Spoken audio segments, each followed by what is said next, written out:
এভাবে কেন সমাজ ছেড়ে দিলেন, ঘর ছেড়ে দিলেন, পরিবার ছেড়ে দিলেন? কি করছেন আপনারা? আপনারাই করতেন।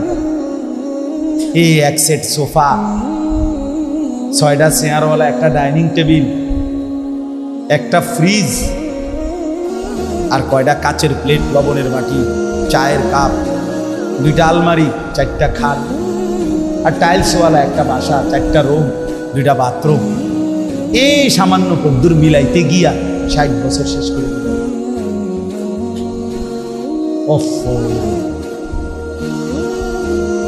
এই এত লম্বা হায়াত, এতগুলো সপ্তাহ, মাস, বছর, এটুকুতেই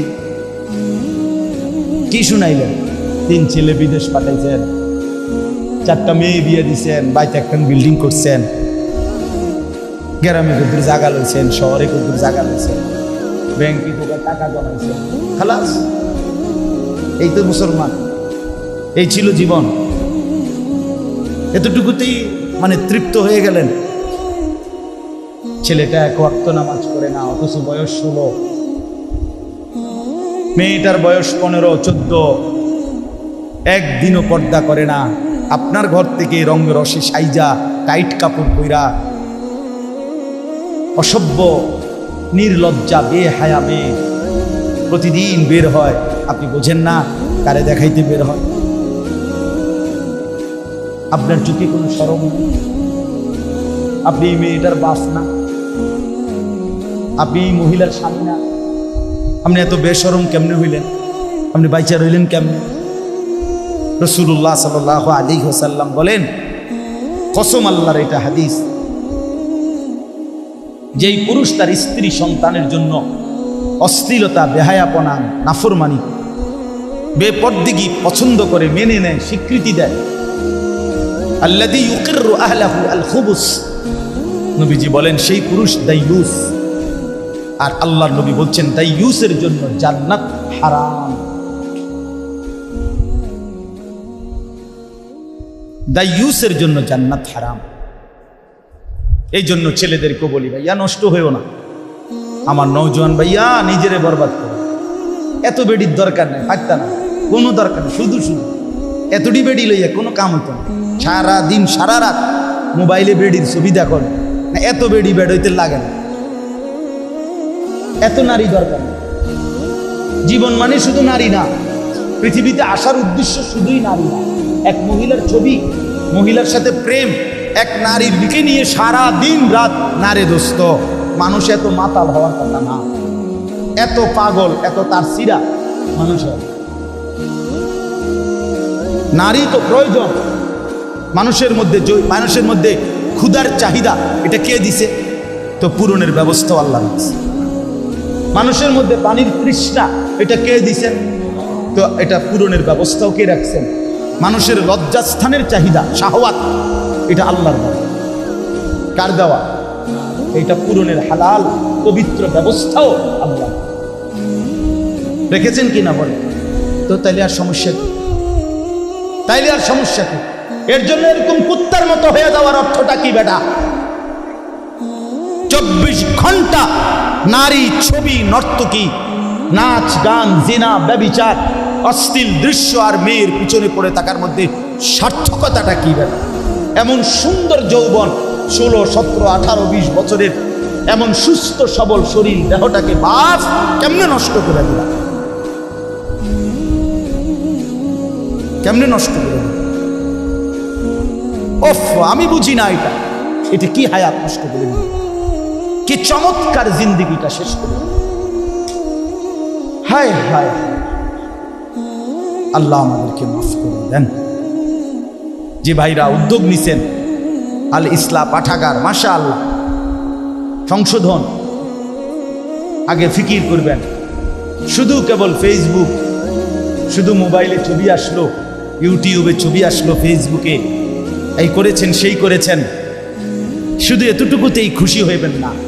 বরং নিজের সুন্দর, নিজের আখলাক, নিজের পরিবর্তন, নিজের সেজদা, নিজের নামাজ, নিজের বন্দিগি, এটার দিকে নজর রাখেন। আমরা এই করেছি, ওই করেছি, মানুষের কল্যাণে এই করেছি। মানুষ কিন্তু আমনেও কথা কয় না। আপনি নিজেও তো কি নিজের কল্যাণের ফিকির করবেন, নিজের ফিকির করবেন। আল্লাহ আপনাদেরকে উত্তমভাবে তৌফিক দান করেন। তাহলে আমার বক্তব্যটা ছিল এটাই, ইসলাম সংশোধন করতে হবে নিজের, এক নম্বরে। আর প্রথম সংশোধন ঈমান আকীদা। প্রথম সংশোধন কিসের? 2 নম্বর ইবাদত, মানে আমল। 3 নম্বর হলো মুআমালাত, লেনদেন। আমরা চলতে গিয়ে জীবন চলার পথে জমির বেচা কিনা, এরপরে আমাদের সমস্ত উৎপন্ন কর্ম, আমরা যে উপার্জন করি, উপার্জনের যার যেটা পন্থা, চাকরি বলেন, ব্যবসা বলেন, ক্ষেত বলেন, যেটাই বলেন, যে যেমনি রোজগার করেন, এই রোজগার মানেই লেনদেন। রোজগার মানে কি? কেউ পণ্য দেয়, কেউ টাকা দেয়, কেউ শ্রম দেয়, কেউ মজুরি দেয়, এই না কথাটা? মানে লেনদেন হয় এখানে। আমি শ্রম দিচ্ছি, আপনি আমারে পারিশ্রমিক দিচ্ছেন।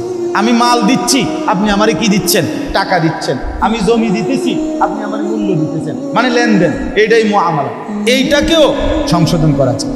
এটার মধ্যে কোনো হারাম আছে কিনা, সুদ আছে কিনা, ঘুষ আছে কিনা, অবৈধ উপার্জন আছে কিনা, হারাম আছে কিনা, এটাকে বাঁচাই, সংশোধন। আপনি যেমন কোম্পানি বলছে আপনারা এভাবে আমরা কিস্তি দেব, আপনার থেকে এভাবে টাকা নেব, আপনি এটা তো কোম্পানি না বলছে। আপনার উচিত একজন আলেমে দ্বীনকে জিজ্ঞেস করা যে হুজুর, আমার দোকানের ব্যবসাটা হলো এই, আমারে এই কোম্পানি এভাবে মাল দিতে চায়, এভাবে টাকা নিতে চায়, আমার এটা দেওয়া নেওয়া ঠিক হবে কিনা? এটা কি 10টা মিনিট, আধা ঘন্টা একজন আলেমের কাছে জিজ্ঞেস করে নেওয়া যাইতো না? কথা বলেন না কেন? না, কিন্তু আপনি দেখেন এটা জিজ্ঞাসা করতে রাজি না। আমার সম্পদের উপরে এটা জিজ্ঞাসা করা উচিত যে আমার লেনদেনটা সহি কিনা। এই যে আমাদের সমাজে যুগ যুগ ধরে বন্ধকের যেই সিস্টেম আজও বদলানো যাচ্ছে না, অথচ এটা 100 যে আধা 30 শতক 20 শতক আধাখানি জমি আমনে আমি দিলাম, আর আমনের থেকে আমি 50,000 টাকা নিছি বা 1 লাখ টাকা দিছি, বিনিময়ে আমনের কাছে আমি 20 শতক জমি কি রাখছি? বন্ধক রাখছি, আর আমনের থেকে আমি টাকা নিছি 50,000। এখন আমাদের দেশের নিয়ম কি? যে যতদিন পর্যন্ত এই 50,000 টাকা সুদ না করবে, এবারে না দিতে পারবো, অতদিন এই 20 শতক জমি উনি ভোগ করবে। এটা না নিয়ম? এটা 100 হারাম, 100 হারাম, হারাম হারাম হারাম, হারাম বেটা, হারাম খাইলা তুমি, হারাম। যদি বলেন ওমা আপনি নতুন করে এই কথা কইলে বলি হুজুর, না আমি নতুন করে কইলে ওইতো না, জানতো আপনি আপনার পুরান কথা থাই না, শুধু আপনার মানা করছি না, আমি তো জামুগা। এখন বয়ান শেষ হইলে তো আমার গাড়ি রেডি, আমি দৌড় কুমির, আমি কিত্তাম আপনার কান্দে লই বই। আপনারে বললাম হ্যাঁ, এবার যদি আপনি বলেন না হুজুর এটা হারাম না, আপনার কাছে হুজুর আছে, অন্য কেউ বলছে এটা জায়েজ, তাহলে কে বলছে আমারে জানাইলে এরপরে আমার বিচার যে দিল সেদিন আমি বটনি লাগাবো কানে ধরে, এবং ভিডিও হইব, রেকর্ডিং হইব, সারা দেশ দেখবে। আপনি বিচারের দিক ঘোষণা দিয়ে বলে, তাহলে কথার কথা একটা উদাহরণ দিল, অসংখ্য গাছের ফল, পুকুরের মাছ আপনার আন্দাজের উপরে বিক্রি করে ফেলে। ও বল মানে মুকুল বের হইতে হইতেই কি বিকতে লাগে, ফল বিক্রি করে ফেলে। এটা কি হালাল না হারাম জিজ্ঞেস করছে? ওদের এমনি তো চলতে আছে, এমনি চলবে, এমনি তো কত মানুষে বিড়ি খাইতে, এই জন্য সবাই বিড়ি খাই দেবে, কত মানুষে তো টেলিভিশন দেখতেছে, তো এই জন্য বুঝি টেলিভিশন জায়েজ হয়ে গেছে, নাটক সিনেমা দেখা কি হয়ে গেছে, জায়েজ হয়ে গেছে। তাই অনেক মানুষ কোনো গুনাহ করলেই সেটা কি হয়ে যায় না, হালাল হয়ে যায়। আল্লাহ আমাদেরকে বুঝ দেন। আপনি যদি বলেন বন্ধকের এই সিস্টেম সঠিক বানানোর কোনো সিস্টেম না, মানে এই লোক কি করবো যে 20 শতক জমি ওনার কাছে যে আমি বন্ধক রাখলাম, তো এটা কি করবো উনি, এটা আপনি কি করবে, এটার একটা বুদ্ধি আছে, এটা আমি বলতাম না। আমি আপনার দরকার হলে আপনি হুজুরের জিজ্ঞাসা, আমি অন কইতাম কেন না, কি লেখা বললাম না, জানার দরকার নেই, যার দরকার সেই বুঝাই কষ্ট। আলেমদেরকে জিজ্ঞাসা করলেই ওনারা হালাল তরিকা কি, বৈধ পন্থাটা কি সেটা বলে। কথা বুঝছেন কিনা বলে? প্রত্যেক পন্থারই বিকল্প হালাল পন্থা আছে। আছে কিনা বলেন না কেন? মদের বিকল্প মধু আছে, বুঝেন না? সুদের বিকল্প ব্যবসা আছে, হালাল ব্যবসা। আল্লাহ এই জন্য বলছে আমি সুদে না হারাম করছি, কিন্তু ব্যবসাকে তো হালাল করছি। তাহলে বিকল্প হালাল পদ্ধতি আছে কিনা বলেন? আচ্ছা, আপনি জেনে নিবেন। 3 নাম্বার। 4 নাম্বার হলো মুআশারাত, আচরণ, পারস্পরিক আচরণ। মা, বাবা, স্ত্রী, সন্তান, ভাই, বোন, চাচা, মামা, ফুফা, খালু, পাড়া, মহল্লা, প্রতিবেশী, আত্মীয় স্বজন, বন্ধু, পথিক, মুসাফির, এতিম, গরিব, ফকির, মিসকিন, অসহায়, এই সমাজের আমাকে বাদ দিয়ে যত মানুষ, কার সাথে আমার আচরণ কি হবে এটা জানা, এটা ঠিক করা, এইটাও আমার সংশোধনের অংশ। কথা বুঝছেন? মার সাথে আচরণ যা, স্ত্রীর সাথে আচরণ তা কেমন, সন্তান ভাইয়ের সাথে কেমন, নিকট আত্মীয়ের সাথে আচরণ কেমন, দূরের আত্মীয়ের সাথে আচরণ কেমন, এইটার স্তর জানা চাই, এটার স্তর জানা চাই। মাকে প্রাধান্য দিয়ে স্ত্রীকে জুলুম না করা, স্ত্রীকে প্রাধান্য দিয়ে মার উপরে জুলুম না করা, প্রত্যেককে তার হক আদায় করা। এই আল্লাহ আমাদেরকে বুঝ দান করে। 5 নাম্বার হলো আখলাক, আমাদের অন্তরের ভিতরে চরিত্র। প্রত্যেক মানুষের অন্তরে 2 রকমের চরিত্র আছে, কিছু মন্দ চরিত্র, কিছু উত্তম চরিত্র। মন্দ চরিত্রগুলো সরিয়ে ফেলা, আর উত্তম চরিত্রগুলো নিজের মধ্যে তৈরি করা, সংশোধন করা। যেমন আপনার মনে করেন কৃপণতা, এই মানুষের ভিতরে থাকে, কৃপণতার একটা অভ্যাস, এটা একটা মন্দ চরিত্র, এটা দূরে সরানো উচিত। দানশীলতা, পরোপকার, এটা একটা উত্তম চরিত্র, এটা আনয়ন করা উচিত। পরের গীবত, পরের প্রতি ঈর্ষা, মানে কারো কিছু ভালো দেখলেই গাও জ্বলা, হিংসা, ঈর্ষা, হিংসা, এটা একটা কি মন্দ চরিত্র। অপরের কল্যাণ দেখে খুশি হওয়া, এটা একটা উত্তম চরিত্র। তাহলে ওই মন্দটা সরানো, উত্তমটা আনা, এটা আমাদের দরকার। তাহলে আমি অল্প কথায় বললাম, 1 নাম্বার আমাদের ঈমান আকীদা সংশোধন করা উচিত, 2 নাম্বার ইবাদত আমল সংশোধন করা উচিত, 3 নাম্বার লেনদেন সংশোধন করা উচিত, 4 নাম্বার পারস্পরিক আচরণ সংশোধন করা উচিত, 5 নাম্বার আখলাক মানে ভেতরের চরিত্র সংশোধন করা উচিত। তাহলে ইসলাহি মাহফিল এবার বলেন তো কি পরিমাণ দরকার? কথাটা বুঝছেন কিনা বলেন? এগুলো একটা একটা করে ধরে ধরে ধীরে ধীরে ঠিক করা দরকার, শোনা দরকার, বুঝা দরকার, সংশোধন করা। এই জন্য আমি অনুরোধ করলাম, যেই ভাইরা আলহামদুলিল্লাহ উদ্যোগ নিছেন, আজকের মজলিসও সাজাইছেন এবং আপনারা ভিন্ন আরও আয়োজনও করছেন, আপনাদের এই সব আয়োজন আল্লাহ তাআলা বরকত দান করেন। আর আপনারা যারা মসজিদের কমিটি আছেন, মসজিদের ইমাম সাহেব, খতিব, মুয়াজ্জিন সাহেব আছেন এবং মহল্লার মুসল্লি আছেন, আপনাদের কাছে অনুরোধ, আলহামদুলিল্লাহ আপনাদের ফেনী সমৃদ্ধ এলাকা, ফেনী জেলা ওলামায়ে কেরামের জেলা, ওলামায়ে কেরামের জেলা, উপযুক্ত আল্লাহওয়ালা মুত্তাকি ফরহেজগার ওলামায়ে কেরাম আলহামদুলিল্লাহ আছে এখানে। এই জন্য আপনারা মাঝে মাঝে 2 মাস পরে পারেন, 3 মাস পরে পারেন, এরকম ইসলাহি মজলিস করার চেষ্টা করেন। জনপ্রিয়তা কোনো জরুরি না, কোনো বক্তার জনপ্রিয়তা আছে, উনি আইলে কিছু লোক বেশি হইব না, এই জনপ্রিয়তার মোহ এটা ঠিক না। আমার জনপ্রিয়তা মূল মাকসাদ না, সংশোধন মূল না। কথা বুঝছেন কিনা? এই কাজেই 50 জন হোক, 20 জন হোক, 10 জন হোক, মুসল্লিরা আপনাদের যদি একটা একটা ওযু, গোসল, নামাজ, সূরা, কেরাত, দোয়া, কালাম, আপনাদের ঈমান আকীদা লেনদেন ধীরে ধীরে সুন্দর হয়, ঠিক হয়, সামান্য একটু খেয়াল করলে হয়তো অনেক কিছু ঠিক হয়ে যাইত, কিন্তু আপনি খেয়াল করছেন সেজদার মধ্যে পিছন দিয়ে যদি 2 ঠ্যাং উঠতে যায়, দোনো পাও একসাথে উঠে যায়, নামাজ একেবারেই বাতিল, নামাজ আর হবে না। ওই নামাজ সহু সেজদা দিলে হইতো না, নামাজ এটা একবারে বাতিল।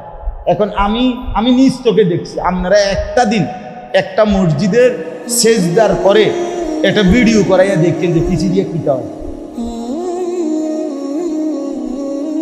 কথাটা আমার বুঝছেন? অথচ এটা একটা ছোট্ট বিষয় যে আপনার এটা মনে রাখা যে আমার দোনো পাও যেন অবশ্যই মাটির সাথে, ফ্লোরের সাথে কি করে থাকে, লাইগা থাকে। তো এটা যদি আমার কারো যদি এই বেখেয়ালে উঠে যায় সবসময় এই অভ্যাস, তাহলে উনি যে এটা ঠিক করে নাই, তো উনি হাসরের ময়দানে গিয়ে দেখবো ওনার কোনো নামাজ নেই।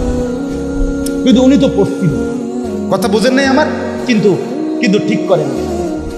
তাহলে মুশকিল কিনা বলে? মুশকিল। এরকম অনেক বিষয় আছে। এই জন্য আমি বলবো আপনারা ওলামায়ে কেরামকে দাওয়াত করে এনে মসজিদের ইমাম সাহেব, খতিব সাহেব, ওনাদের বয়ান, এগুলোর দ্বারাও জুমার বয়ান পরিবর্তন শেখার নিয়তে শুনবেন।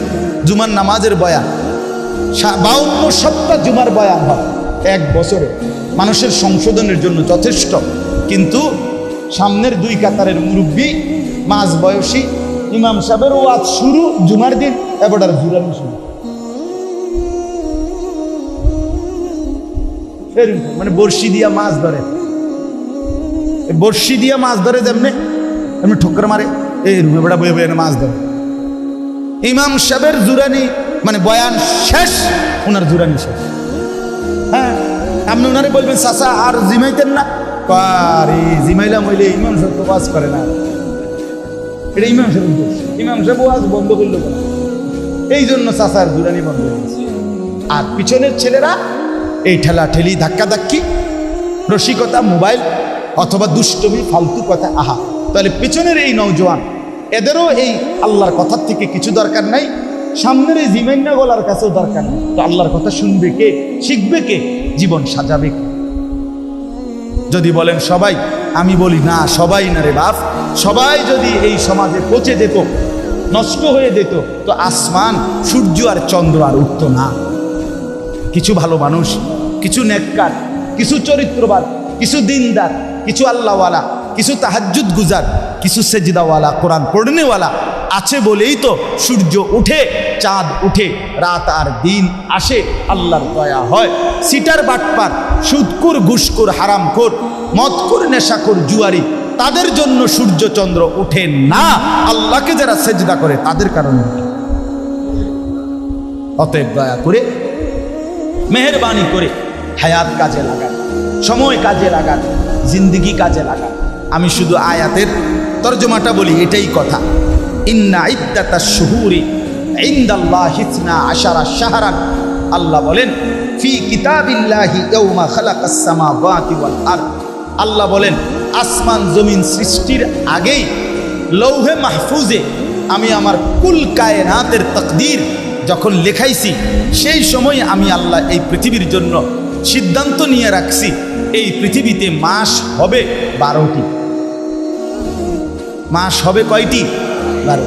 ইয়াউমা খালাকাস সামাওয়াতি ওয়াল আরদ, আসমান জমিন সৃষ্টির শুরু থেকেই আমি আল্লাহ, সৃষ্টির প্রথম মিনিট থেকেই 12 মাসের বছর আমি আল্লাহ চালু করে দিয়েছি। এই সময় আমি চালু করে দিছি।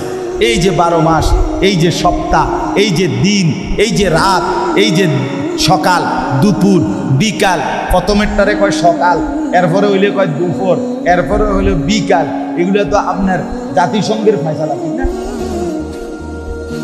এটা জাতিসংঘের সিদ্ধান্ত। তো মানে প্রথমে সকাল, এরপরে দুপুর, এরপরে বিকাল, নাকি? কথা বলেন না কেন? 7 দিনের সপ্তাহ, 12 মাসে বছর, এগুলো আমেরিকার সিদ্ধান্ত। আল্লাহ বলে এটা আমার কাছে। সময়, এই প্রতিটা সময়, ঘন্টা, মিনিট, সেকেন্ড, মাস, বছর, সপ্তাহ, দিন, মুহূর্ত, এক বিন্দু, আল্লাহ বলেন এটা আমার সিদ্ধান্ত, আমার সিদ্ধান্ত। মিনহা আরবাআতুন হুরুম, আল্লাহ বলেন এই 12টি মাসের মধ্যে 4টি মাস সম্মানিত, সবচেয়ে বেশি। এই 4টি সম্মানিত মাসের মধ্যে একটা হলো এই মুহররম, জিলকদ, জিলহজ, মুহররম, রজব। এর মধ্যে এখন যে মাস, আগামীকাল 10ই মুহররম। আল্লাহর সৃষ্টির মধ্যে যে কয়টা সম্মানিত দিন, তার মধ্যে অন্যতম একটি দামি, সম্মানিত, পবিত্র একটি দিন আগামী 10ই মুহররম, আশুরা যেটাকে বলে। রাসূলুল্লাহ সাল্লাল্লাহু আলাইহি সাল্লাম বলেন এই আশুরার দিন যে ব্যক্তি রোজা রাখবে, আল্লাহর নবী বলেন আমি আশা করি আমার আল্লাহ তার পিছনের 1 বছরের গুনাহ মাফ করে। এই জন্য নবী সাল্লাল্লাহু আলাইহি সাল্লামের আমল ছিল বাপ, নবীজি সাল্লাল্লাহু আলাইহি সাল্লাম আশুরার রোজা রাখতেন, সাহাবায়ে কেরামকে রাখতে বলতেন, এবং ইন্তেকালের আগের বছর বলছিলেন যে আমি 10 তারিখের সাথে 9 তারিখও একটি রোজা মিলাইয়া রাখবো, মানে 2 দিন। আলহামদুলিল্লাহ এই জন্য 9 এবং 10 অথবা কেউ ইচ্ছে করলে 10 এবং 11 এই 2 দিন নফল রোজা রাখলে অনেক সওয়াব পাইবেন। নবীজি বলছেন রমজানের পরে বাকি 11 মাসের মধ্যে সবচেয়ে শ্রেষ্ঠ নফল রোজা হলো এই মুহররমের রোজা। আফদালুস সিয়ামি বাদা রমাদান শাহরুল্লাহিল মুহাররম। আলহামদুলিল্লাহ আমরাও চেষ্টা করছি। আমি রোজা ছিলাম, ইফতার করছি দেখেই একটু দেরি চাই, নাই তো আমি জাস্ট টাইমে আসতে পারতাম। তো এই জন্য আপনাদের কাছে অনুরোধ করলাম, যারা আজকে রাখছেন কালকে আরেকটা রাখবেন ইনশাআল্লাহ। যারা পারেন নাই, যারা চেষ্টা করেন কালকে বুধবার, তারপরের দিন বৃহস্পতিবার, এই 2 দিনের 2টা রোজা রাখতে অনেক বড় সওয়াব পাবেন। স্ত্রী, সন্তান, ঘর পরিবারের মা বোনদের কাছেও বলবেন। সর্বশেষ কথা হলো যালিকা দ্বীনুল কাইয়্যিম। আল্লাহ বলেন এই মাস, বছর, ঘন্টা, মিনিট, সেকেন্ড এবং সম্মানিত 4টি মাস, এই সব কিছুই আমি আল্লাহর অকাট্য বিধান। অতএব তুমি রাতকে ডবল একসাথে আনতে পারতা না, দিন ডবল একসাথে আনতে পারতা না, তুমি কোনো ঘন্টা আটকাইতে পারতা না, তুমি কোনো মিনিট থামাইতে পারবেন? আল্লাহ চাইলে পারবেন, আর কেউ পারবে? আল্লাহ কোরআনে বলছে আমি যদি রাত টেনে লম্বা করে কিয়ামত পর্যন্ত রাত বানিয়ে রাখি, কুল আরাআইতুম ইন জাআলাল্লাহু আলাইকুমুল লাইলা সারমাদান ইলা ইয়াউমিল কিয়ামা মান ইলাহুন গায়রুল্লাহ ইয়াতিকুম বিদিয়াইন। কে আছে আমি আল্লাহ ছাড়া আগামী কালকের ভোর এনে দিন? বলেন তো, আছে কি কেউ? আছে কেউ? বলেন বা। অতএব আল্লাহ বলছেন এটা আমার অকাট্য বিধান। রাত্র আমি আনি, দিন আমি আনি, বছর আমি আনি, মাস আমার বাপ। এই শেষ কথাটা শুনেন, আল্লাহ কোরআনে বড় আমাদেরকে আদেশ করছেন, ফালা তাযলিমু ফীহিন্না আনফুসাকুম।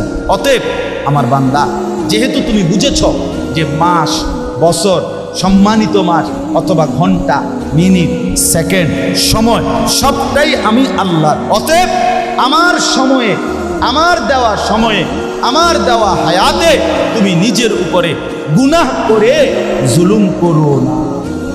আমার সময় এভাবে নষ্ট করো না। এই জন্য যুবক ভাই, এই ঘন্টাগুলো, মিনিটগুলো, এই সপ্তাহ, শনিবার, রবিবার, সোমবার, মঙ্গলবার, দোস্ত আমার, বন্ধু আমার, এর একটাও আমারও না, তোমারও না, তোমার বাপেরও না। আল্লাহ খোদার কসম আল্লাহ বলছে, বান্দা নিজের উপরে আমার দেওয়া এই সময়গুলোতে গুনার নাফরমানি করে জুলুম করো না। আমি বান্দা ছাড়বো না, 1 সেকেন্ড আমি হিসাব না নিয়ে ছাড়ব। 1 সেকেন্ড, একটা পলক, একটা মুহূর্ত আল্লাহর কাছে হিসাব দিতে হবে। আমার বাবা আপনাদেরকেও বললাম, আমাকেও বললাম, আপনাদেরকেও বললাম, 1টা মিনিট এই খামখেয়ালির হিসাব দিতে হবে। এই খামখেয়ালির হিসাব দিতে হবে। 1 জাররা, 1 সেকেন্ড আল্লাহ বলছেন আমি হিসাব দিই। লাকাদ আহসাহুম, আমি তোমাদেরকে বেষ্টন করে আছি। ওয়া আদ্দাহুম আদ্দা, আল্লাহ বলেন আমি তোমাদের জিন্দেগি গুনে গুনে রাখছি, গুনে গুনে। আহসাহুল্লাহ, আল্লাহ বলেন আমি গুনে রেখেছি। ওয়া নাসুহু, তুমি ভুলে গেছো, তুমি মনে নাই বান্দা, আমার মনে আছে। আমি সেকেন্ড সেকেন্ড ফিরাই দেব। ইয়াউমা তুবলাস সারাইর। রে ভাইয়া শুনেন, আল্লাহ বলছে তোমার অন্তরের ভিতরে যা যা জল্পনা, কল্পনা, কথা, পরিকল্পনা, ইচ্ছা, আকাঙ্ক্ষা, শাহওয়াত, কামনা, বাসনা, অন্তরে যেগুলো ঘুরপাক খাইতো কিয়ামতের দিন, সেগুলো আমি তোমার সামনে খুলে দেখাবো। হুসিলা মা ফিস সুদূর, অন্তরের গুলোও দেখাবো, 1 সুতা আড়াল হবে। এই জন্য দয়া করেন, রহম করেন। আমিও আপনি কষ্ট করে বসছেন, গরমের মধ্যেই বসছেন। যুবক ভাই যে কয়জন বসছেন ভাইয়া, চেহারা সুরত দেখে অনেকেরই মনে হচ্ছে নামাজ পড়েন ভাই। আমি বুঝি ভাইয়া, আমারে যদি এখন কোন খার করাইতাম বেনামাজি, আমি দাঁড় করাইতাম। বেনামাজি অসভ্য, হেরে চিনা দেয়। এটা যে অসভ্য, নির্লজ্জ, বেহায়া, বেশরম, এটা যে আল্লাহর দুশ্মন, এটা যে মানবতার দুশ্মন, এটা যে কায়নাতের মাখলুকাতের দুশ্মন, এটা চিনা যায়। আমি দাঁড় করাই, আমার দায়িত্ব দেন একজন, আমি দাঁড় করাবো ইনশাআল্লাহ। 50 জন দাঁড় করালে আশা করি 48 জন ভুল হইত না। হ্যাঁ, চেহারা স্বরূপ দেখলেই বোঝা যায় বেনামাজির চেহারায় কোনো দয়া মায়া থাকে না, বেনামাজির চেহারায় কোনো সৌন্দর্য নূর থাকে না। এই জন্য আমি রহম করেন নিজের উপরে আল্লাহর ওয়াস্তে। আর যদি কোনোদিন বলতে নাও পারলাম তো আজই বললাম, নিজের কদর করে। রাসূলুল্লাহ সাল্লাল্লাহু আলাইহি সাল্লামের আখিরি ওসিয়ত ছিল নামাজ। নবীজি হযরত আয়েশাকে বলছে, আয়েশা আমি চলে যাচ্ছি, মালাকুল মউত আমার সামনে দাঁড়িয়ে, জিবরাইল আমার সামনে দাঁড়িয়ে, আয়েশা আমি আমার মালিকের কাছে যাচ্ছি। যাওয়ার আগে বললাম আমার উম্মতকে বইল শেষবারের মতো আসসালাত আসসালাত, আমার উম্মত যেন নামাজ ঠিক রাখে। হযরত ওমর রাদিয়াল্লাহু তাআলা আনহুকে ফজরের নামাজের সময় ইমামতি অবস্থায় প্রথম রাকাতে এক কাফের ছদ্মবেশী ছুরি দিয়ে ঘাই দিছিল 7-8টা। হযরত ওমর ইমামতি করতেছিলেন, তখন উনি সরে গিয়ে রক্তে ওনার এই কোমরের পাশে ভাইসা গেছে। উনি হযরত আব্দুর রহমান ইবনে আউফ ইমামের জায়গায় দাঁড় করাইয়া বলছিলেন, আব্দুর রহমান আগে নামাজ শেষ করো, এরপর আমার ধরো। কাঁটা মুরগির মতো ওমর পাশে তরফাইছে, কিন্তু সাহাবায়ে কেরাম আগে ফজরের নামাজ আদায় করছে। হযরতে খুবাইব, ওই যে হজ উমরায় গেছেন, কেউ এখানে আসেননি? হজ উমরায় গেছেন না এরকম নাই কেউ? মাশাআল্লাহ। ওই আয়েশা মসজিদ আছে একটা, যেখান থেকে এহরাম বাঁধে। আবার এই আয়েশা মসজিদের কাছে একজন সাহাবীকে ফাঁসি দিছিল মক্কার কাফের, খুবাইব রাদিয়াল্লাহু তাআলা। এই যে আপনার ছেলের নাম, আমাদের তাজুবাইয়ের ছেলের নাম খুবাইব। হযরত খুবাইবকে এই ফাঁসিতে যখন ওনাকে ঝুলায় বাঁধে খেজুর গাছের সাথে বাইদা, বর্ষা দিয়া মক্কার কুরাইশ ছেলেরা সারা শরীর এরকম ঘাই দিয়া দিয়া চালনির মতো ছিদ্র বানায় ফেলছে, রক্ত পড়তেছিল। এই সময় ওনারে ফাঁসির রশি টানবার আগে শেষ ওনারে জিজ্ঞেস করছিল, খুবাইব তোমার আখিরি তামান্না কি, শেষ আশা কি? কিতাবে আছে, আরবি কিতাবে, বুখারীর riwayতের মধ্যে আছে। উনি বলছিলেন আমার শেষ তামান্না 2 রাকাত নামাজ। খুলে দিছে ওনারে, তো 2 রাকাত নামাজ পড়ে সালাম ফিরাইয়া হযরতে খুবাইব আল্লাহর কাছে 2 হাত তুলে বলছে, ফালাস্তু বালি হিনা উক্তালু মুসলিমান, মাওলা আজ আমার কোনো পরোয়া নাই, আমি আপনার আনুগত্য করে মরছি, অতএব আমার আর কোনো চিন্তা, গোলামির সেজদা দিলাম, আর কোনো টেনশন নেই, এবার ওরা যা ইচ্ছা করে। বন্ধু আমার, বাপ আমার, চলেন আমরা সবাই মিলে চেষ্টা করি, কষ্ট করি, আমরা নামাজ পড়ব ইনশাআল্লাহ। আল্লাহকে ডাকি ভাইয়া, দুনিয়া বড় বেশি পেরেশানিওয়ালা দুনিয়া হয়ে গেছে। সারা পৃথিবী বাস্তবতা হলো, ইনসাফের কথা হলো, সারা পৃথিবী ধাক্কাধাক্কি করতেছে, সারা বিশ্ব সব দেশ এইতে হিতের লগে ঠেলাঠেলি, ধাক্কাধাক্কি, অস্ত্রের ঝনঝনানি, সবাই একজন আরেকজনকে হুমকি দিতেছে, সবাই মানে লাইগা গেল বলে। আপনি খেয়াল করে দেখি, খবর নেন, সারা পৃথিবীতে কিন্তু মুখোমুখি অবস্থা, মুখোমুখি।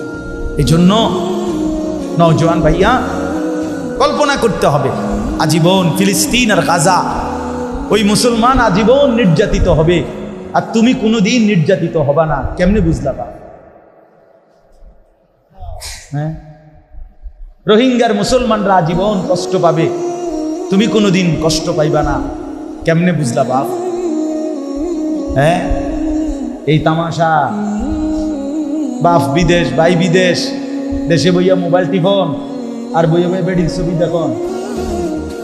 আমি তো দেখছি রে বাপ, প্রবাসীর কষ্ট কাকে বলে।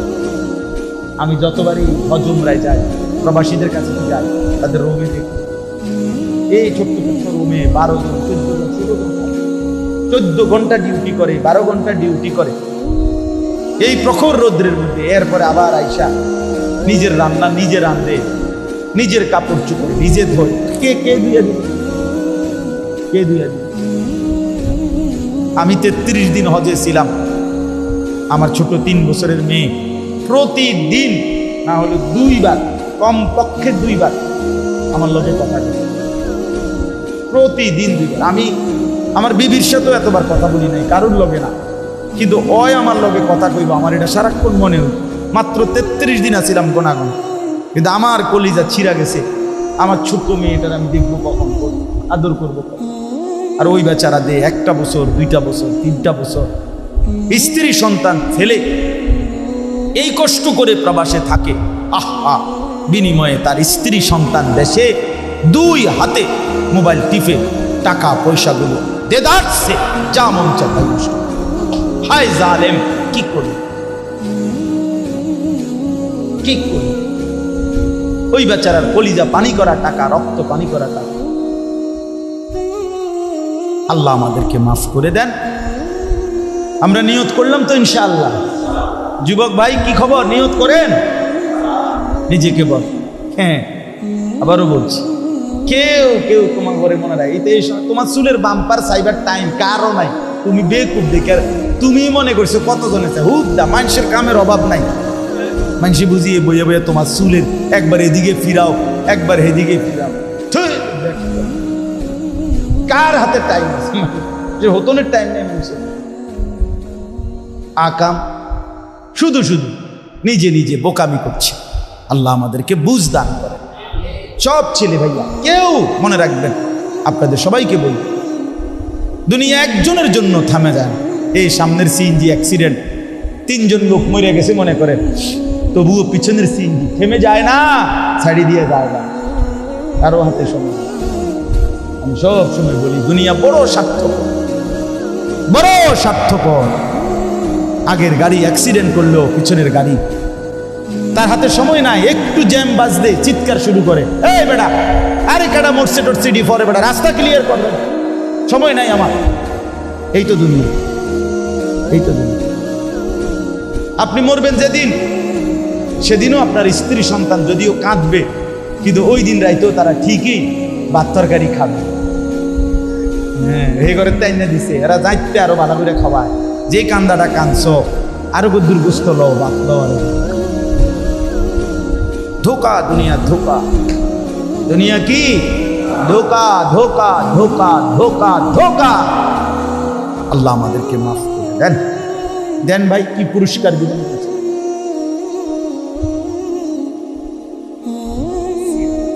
হ্যাঁ দেন, বলো।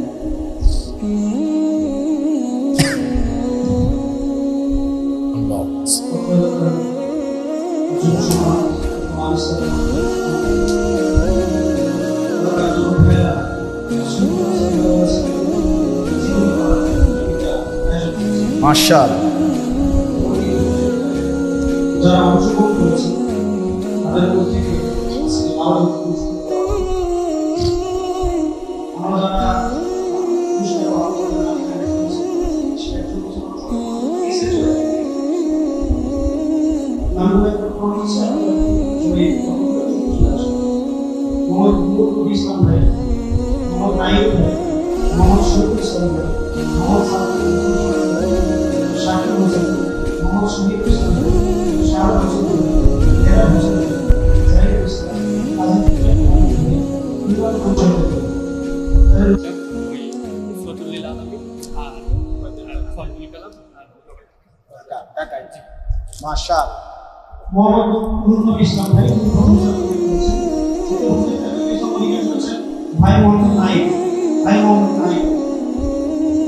এবং দ্বিতীয় স্থানে করেছেন শরীফুল ইসলাম ভাই। শরীফুল ইসলাম এছাড়াও যারা ভাই মোহাম্মদ সাজ্জাদ হোসেন, ভাই মোহাম্মদ শাকিল হোসেন, শহীদুল ইসলাম ভাই, ভাই মোহাম্মদ মেহরাব হোসেন ভাই, জাহিদুল ইসলাম ভাই, ভাই মোহাম্মদ কাসিম ভাই, আমি ইমরান খান জাভেদ ভাই, সাদা মোহাম্মদ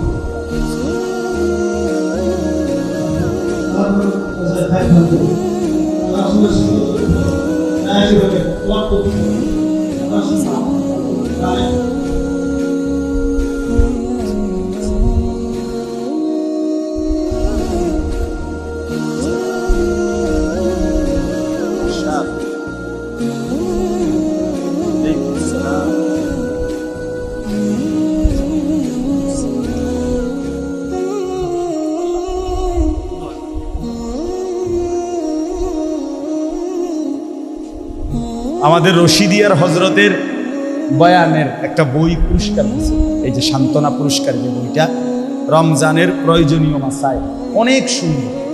আমরা নিজেরাও ব্যক্তিগতভাবে এই বইটা পড়ি। হজরতের এই বই, ফেনী জামিয়া রশিদিয়ার হজরত, বাংলাদেশের কত বড় রত্ন, ফেনীবাসীর কত বড় গর্ব। এখন যে দূর বুঝছেন, মূল্যে আরো বেশি বুঝবেন। আল্লাহ পাক তাকে কি পরিমাণ দ্বীনের খেদমত আল্লাহ তাআলা ওনার দ্বারা নিচ্ছেন। আলহামদুলিল্লাহ, আল্লাহ তাআলা হযরতকে হায়াতে তয়্যিবা আফিয়া দান করেন। আলহামদুলিল্লাহ রাব্বিল আলামিন।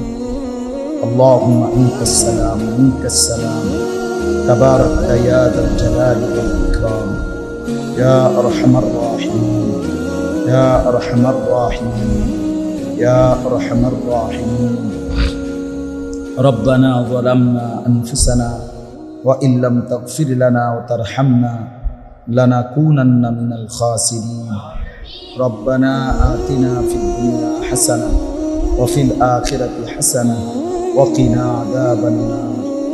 رب ارحمهما كما ربياني صغيرا. ربنا هب لنا من أزواجنا وذرياتنا قرة أعين وجعلنا للمتقين إماما.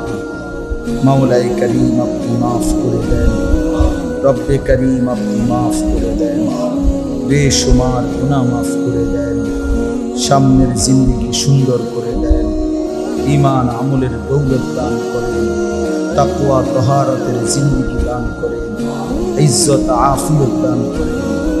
আল্লাহ জীবনটা কাজে লাগাবার তৌফিক দান করেন। পেছনের জিন্দেগি খুব বেশি অন্ধকার মাওলা, সামনের জিন্দেগি আলোকিত করে দেন। নেক আমলের তৌফিক দান করেন, ঈমান আমল সুন্দর করার তৌফিক দান করেন। আল্লাহ সেজদাওয়ালা কপাল বানিয়ে দেন, কাঁদনেওয়ালা চোখ বানিয়ে দেন, জিকিরওয়ালা জবান বানিয়ে দেন, মোহব্বতওয়ালা দিল বানিয়ে দেন, জিন্দেগিওয়ালা বন্দেগিওয়ালা জিন্দেগি বানিয়ে দেন। আয় আল্লাহ আমাদের প্রত্যেককে কবুল করে নেন। এলাকার আশপাশের দূর দূরান্তের যে যেখান থেকে এসেছি মাওলা, প্রত্যেককে আল্লাহ যত কবরবাসী আছে সমস্ত কবরবাসীকে মাফ করে দেন। কিয়ামত পর্যন্ত কবরের আযাব মাফ করে দেন, কবরগুলোকে জান্নাতের টুকরা বানিয়ে দেন। আয় আল্লাহ এলাকার সমস্ত নওজওয়ানকে কবুল করে নেন, প্রতিটা যুবককে কবুল করে নেন।